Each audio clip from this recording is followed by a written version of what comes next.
All right, drive with me as I head home. I just finished my 12-hour shift and I'm going home. So I enjoy driving in the morning to work because at 5 o'clock, between 5 and 5:30, there comes on a program every weekday.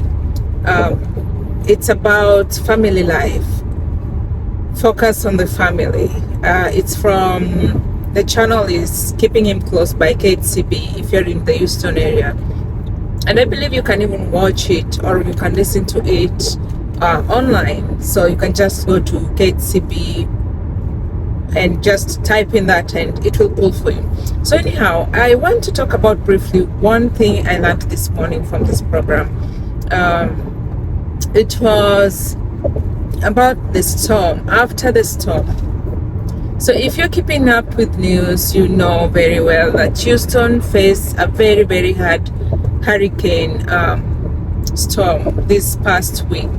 And this was category 1. So you can imagine the damage. A lot of people's houses were flooded. People went without power for days.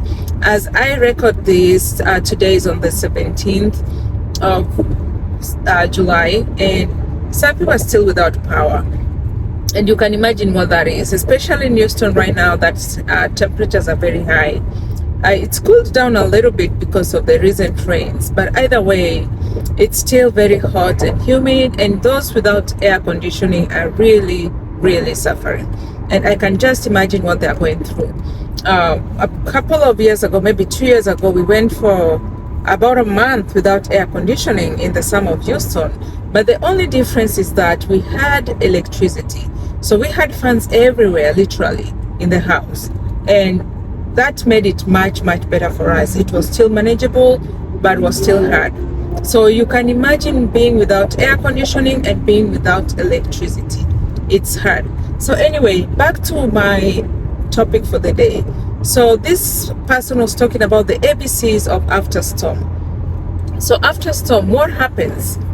The first thing is accept. So you accept and acknowledge that, okay, this has happened. So what next? You accept the fact that there's damages caused by this storm. There's a lot of deaths. There's a lot of, overall, there's a lot of damage caused by this. You accept the situation and then you move on.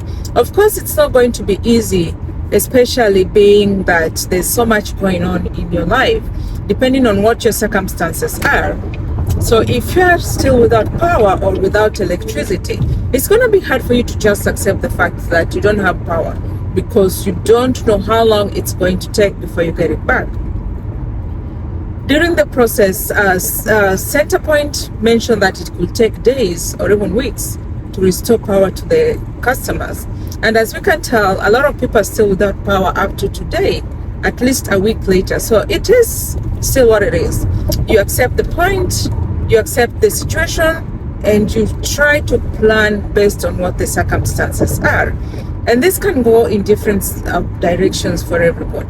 Some people can move into houses with their friends or colleagues or family members, or even move into a hotel or an Airbnb just for the short time while trying to figure out everything. The next part was B, breathe. This scenario comes with lots and lots of anxiety, and sometimes it can lead into even panic attacks, trying to figure out, what am I going to do next? How am I going to help my family, my little ones, the older folks who are even in the nursing care homes, those who are living with you in your house, the little, your animals, those who have pets. So it can come with a lot of stress and a lot of anxiety. So one thing you need to remind yourself is to pause and breathe. And this can help you get back in track and move on to the next process, which is control. There are certain things that you don't have control over. So something like when the electricity returns, you don't have control over that. You don't have control over the fact that your house is probably damaged and you're probably waiting on insurance to help you with that. So you don't have control over that. But some things you have control over. What can you do based on this current situation you are in? You have control over the fact that you can leave your house, which is probably reading 100 degrees inside, to go cool down in a mall or even in a restaurant or even with your friends, hang out with them. You have control over the fact that you can reach out to your church community to see how they can help you. You have control over the fact that there are certain decisions you can make which can help you move forward while you're trying to come into terms with what situation you are in. So this was very educational, and I figured why not share it with some of us who may not have the information, or some of us who may not be in this current situation.